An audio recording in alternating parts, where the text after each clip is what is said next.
Yeah. Alright, so welcome everyone joining us online. We're just having a look at those problems that I sent out in the email yesterday. So starting on question 1A on page 411. So it says to expand each of the following using the binomial theorem. And question 1A is to expand x plus 2 to the power of 4. So, the way I would approach this is do not use x plus 2 to start with. I would use a and b and then sub it in. It might take a little bit longer, but it makes it a lot less likely that you're going to make a mistake. So what I would say is I know that if I have a plus b to the power of 4, my first term is always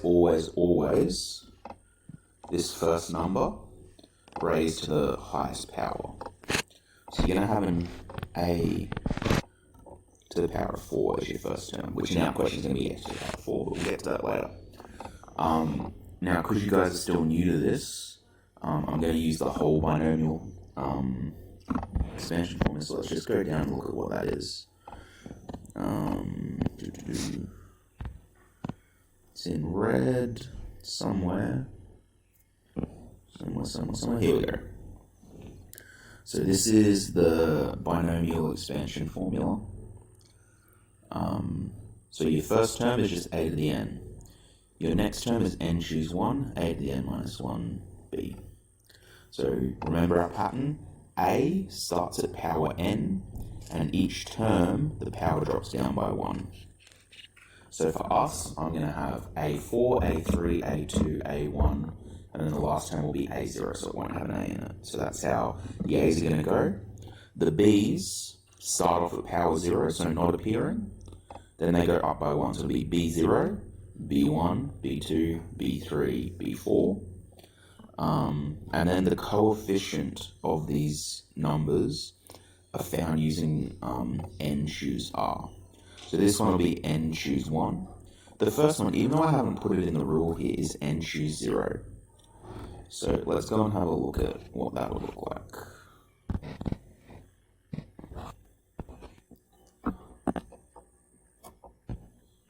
Oops. Okay. So my first one, the coefficient is going to be n choose 0. So for us, n is 4, n choose 0. So if I have 4 things for lunch and I want to have nothing for lunch, how many ways can I have nothing for lunch? One way. There's one way to do nothing, which means that coefficient is 1, which is why we often don't draw in that term. But I'm going to put it in just so we understand the pattern. And then we don't normally put in b here either, but I'm going to put it in and just say that b is 0. Now, this is one of those things, like I said, the pattern is super important. And here's why. Every term you're going to have an n choose r bracket. You're going to have an a term and a b term.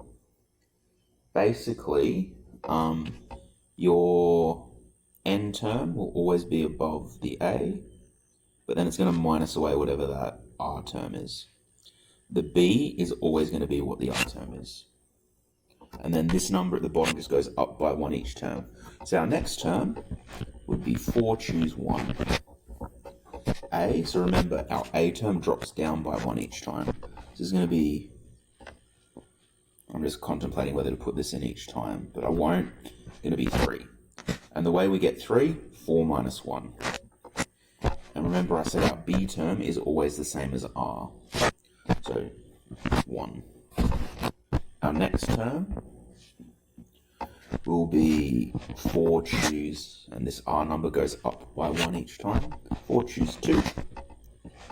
A, and it's going to be the power of that one minus that one, 2. So it's going down by 1 each time.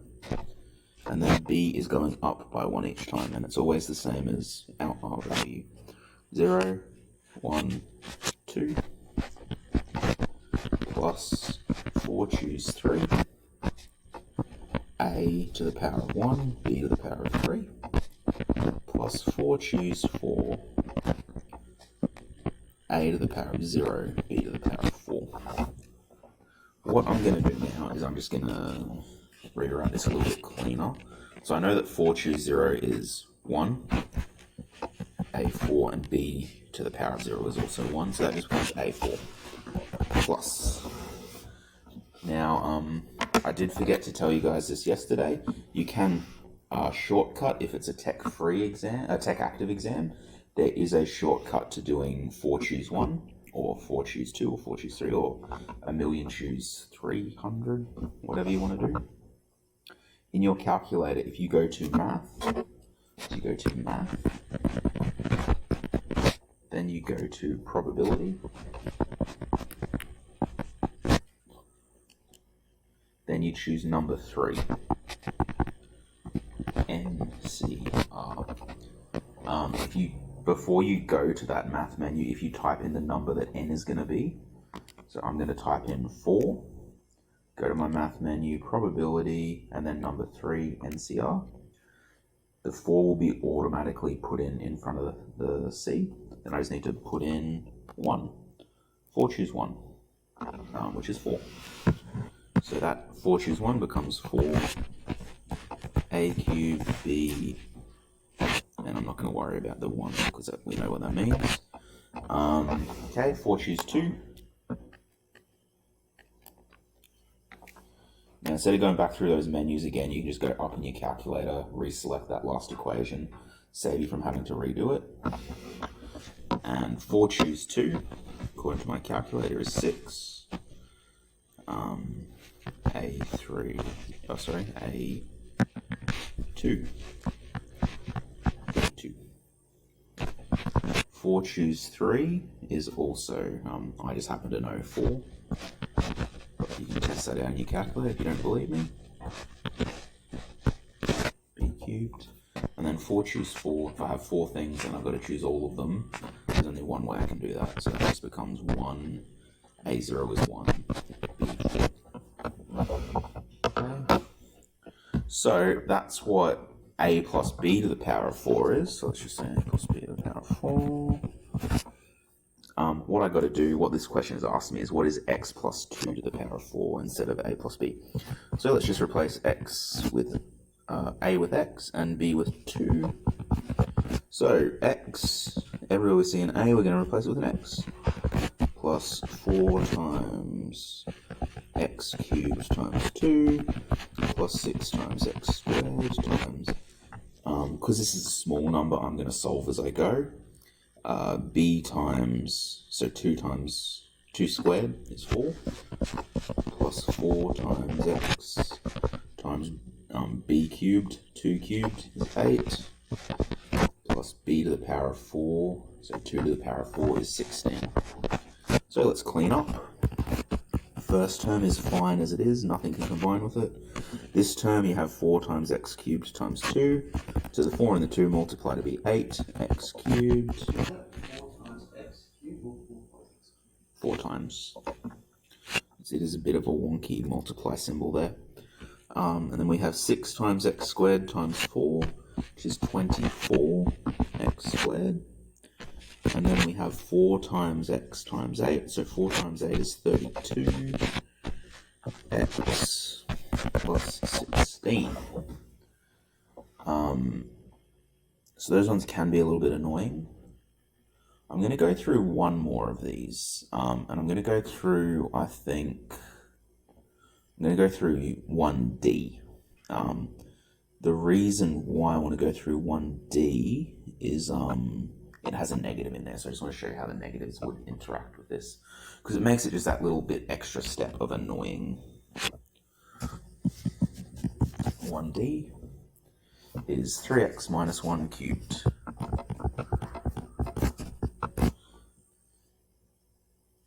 Now, I'm going to show you the way I'd solve this out. I'd do the working out rather if I wasn't trying to solve it. If I wasn't trying to like demonstrate to you what I'm doing. Okay, so what I would do is I would say 3 choose 0. So what I'm doing is I'm just jumping to sort of that stage without writing out AB.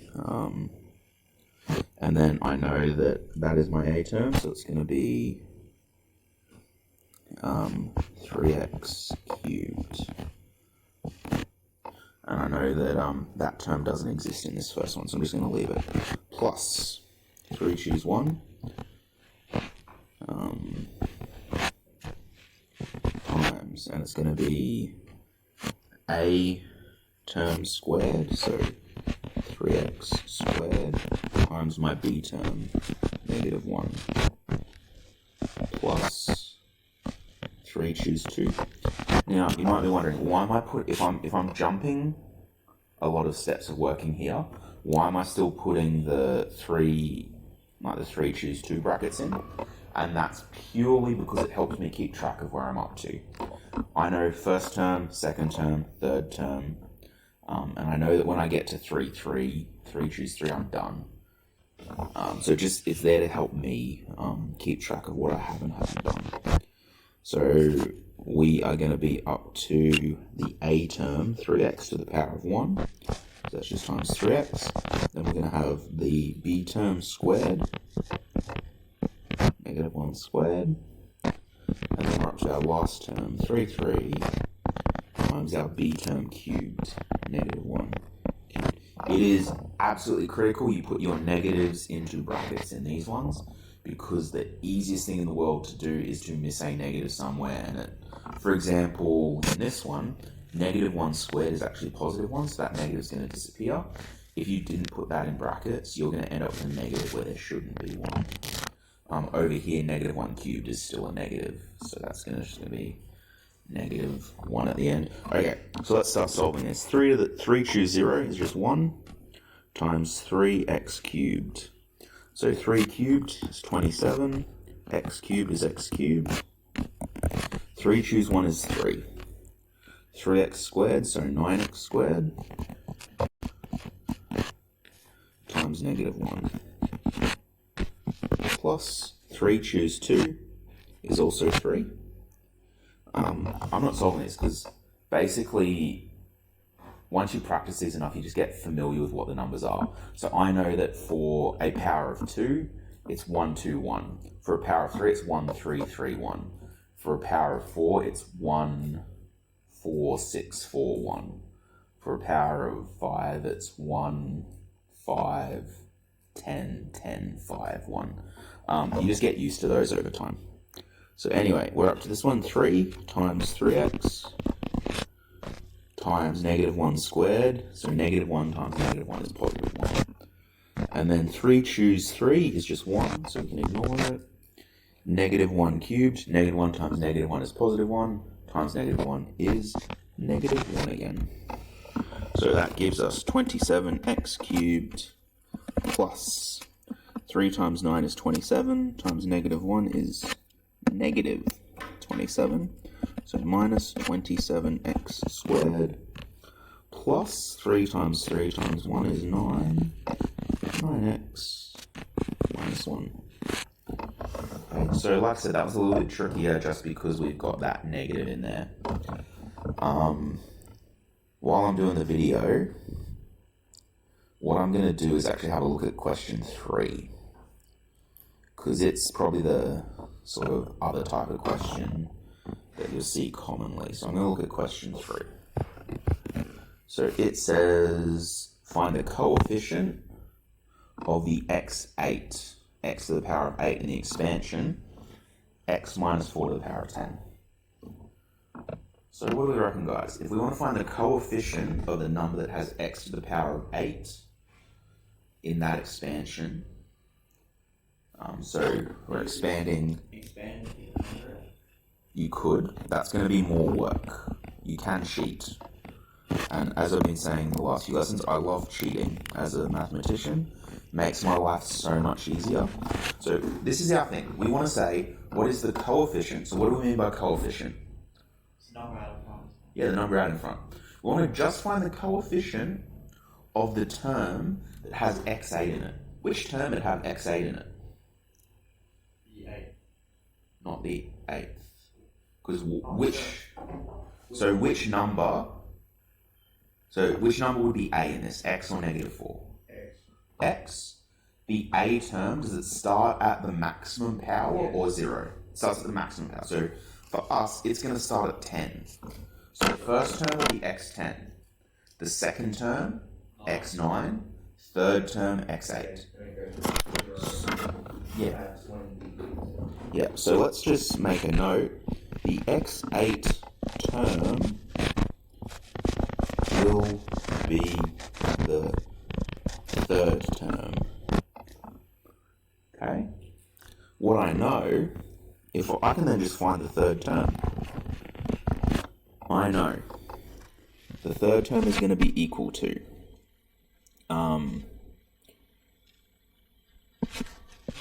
it's going to be 10 choose. What number will be, how many numbers, what number will R be? R will be 2. 2. Why will it be 2? Because it times 0 and Yep. 0. So 0, 1, 2. 2 is our third number.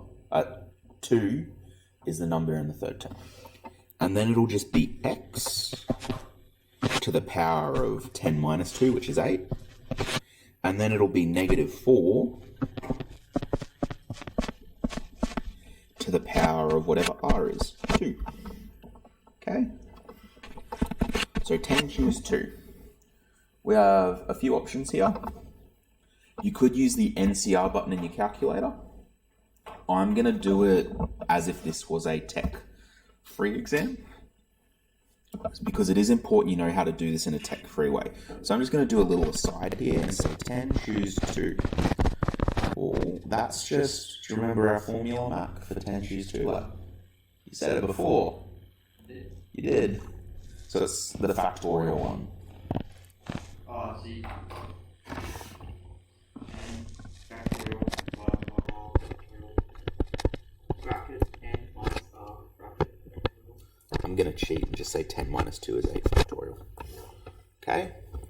Now, if we have 10 factorial divided by 8 factorial, they cancel out.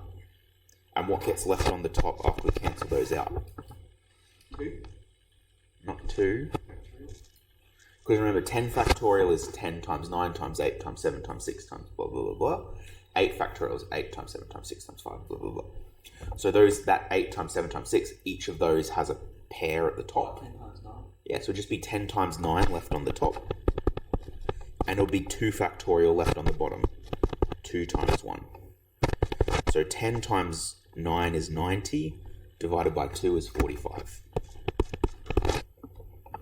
So that, if I got you to do 10 choose 2, that looks super complicated. It's actually not. The ones in the middle are harder. Like if we had 10 choose 5, that's a lot harder to do. I wouldn't bother doing that in your head. 10 choose 2 is easy. Like 10 choose 5, that's the one you're going to definitely want to use your calculator for. But anyway, so we know that 10 choose 2 is 45 times x to the power of 8 times negative 4 squared. This, once again, this is why you need your a term and your b term in brackets, because negative 4 squared is positive 16. Okay, now it is possible you could get this on a tech-free exam. If this was a tech-free exam and you didn't feel comfortable doing 45 times 16 in your head, that would be fine. If you left that as 45 times 16 times x8, I'd give you full marks, because you've shown me that you know exactly how to solve this problem. But I'm going to do some more cheating here. 45 times 16, that's not easy to do in my head. But I do know what 45 times 4 would be, because 45 times, well, I know what 45 times 2 is, and that would be 90. And if I did 90 times 8, that's the same as 9 times 8 with a 0 on it. So 9 times 8 is 72, so that would be 720 x8.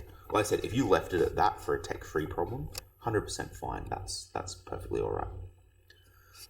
So guys, does that make a bit of sense? How we got there? So what is 720? 720, yeah.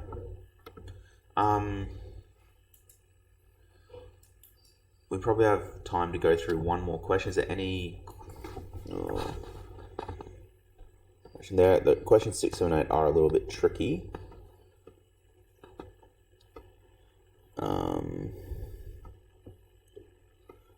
why don't I go through question 6, because that's one of the complex familiar problems, and then I'll leave the rest for you guys.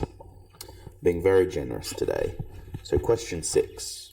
Find the value of c if in the expansion of cx plus 2 cubed, the coefficient of x is 24. So find the value of c if the coefficient of x is 24. Okay. In which term do we have just an x without a power? Well, x is in our first spot here. So that means in the first term, x is going to be to the power of 3. In the last one, x has a power of 0. So it'll be the second last term, where x has a power of 1.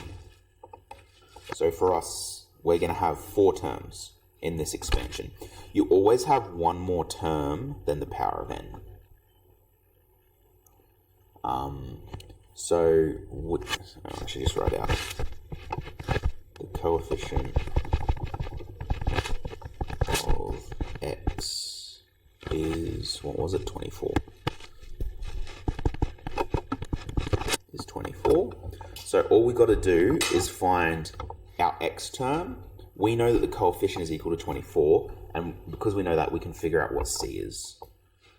So the x term will be, so it's not going to be, the first term is going to be x cubed, second term will be x squared, third term will be x to the power of 1. The x term will be in the third term. So once again, we're finding a third term. The third term is equal to, it's going to be 3 choose, what's our r value if we're looking for the third term in this one? It's out of 24, isn't it? Sorry? The r value is, it goes up to 24, doesn't it? The r value? Yeah, it's the highest one. The highest r value you can get is 3. Because the highest the r can be is the same as the n value. Okay. What this is saying is when you have that x term, yeah, it will be 2. When you get that x term, the number in front of it is going to be 24. So it's going to be 3 choose 2. Our a term, which is cx, is just going to be to the power of 1. So I'm just going to leave that as cx. And my b term 2 is going to be to the power of 2 times 2. Okay. 3 choose 2. This is one of those ones that you'll get familiar with. If you have something cubed, it goes 1, 3, 3, 1. So it's going to be 3 choose 2 is 3. You can also do that in NCR if you're not sure. So it's going to become 3 times cx times 2, which gives us 6cx. From our initial condition, the coefficient of x is 24. That means I can make the statement 6c, rather. 6c has to be equal to 24. Divide both sides by 6. C is equal to 4. That's all the question was asking. Find c, given that we know that particular value. And that's 6, 7, and 8. They're all given as complex familiar problems. The reason they're complex familiar is they have that little step of algebra at the end, and that's it. Okay, so I'm going to stop there. If you do have any other problems you want me to go through, for those of you listening at home, do send me an email and I can make up a little video about it. But otherwise, have a great weekend.